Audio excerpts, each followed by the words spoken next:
Depuis 2013, l'Union européenne a libéralisé les échanges commerciaux avec le Pérou, la Colombie et l'Équateur. Cet accord commercial est appliqué à titre provisoire. Il doit être ratifié par tous les États membres.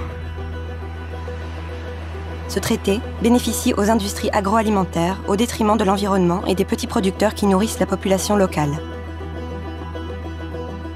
Au Pérou, des tonnes de pommes de terre frites européennes sont importées alors que le pays est le premier producteur latino-américain de patates. Les prix chutent. Les petits producteurs locaux ne peuvent plus faire face à cette concurrence déloyale. Le Pérou exporte aujourd'hui de plus en plus d'avocats, de myrtilles, d'asperges et de raisins produits par l'agrobusiness. Mais la pauvreté rurale s'est aggravée. Alors le libre-échange, c'est très clairement que ce soit les pommes de terre, que ce soit le riz, que ce soit le lait et la poudre de lait, c'est de mettre en concurrence sur un même marché mondial des marchandises qui sont produites avec des niveaux de productivité considérablement différents.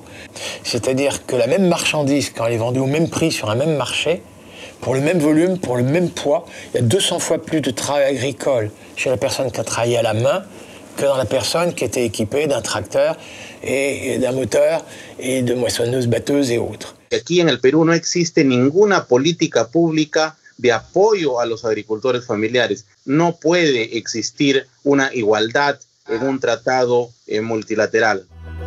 Voulez-vous que notre agriculture européenne serve à exporter des produits à bas prix dans le monde entier, aux dépens de paysans et de paysannes qui les produisent sur place?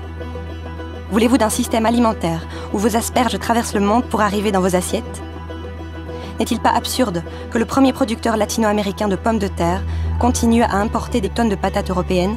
Somos más de 2.200.000 pequeños productores que hemos visto cómo estos tratados de libre comercio han devastado la seguridad alimentaria de nuestro país, pero más importante, han devastado toda la economía de los pequeños agricultores familiares. Sus decisiones tienen que tener un sustento sobre la base de lo que significa proteger el planeta. Ya no podemos tener una visión netamente económica.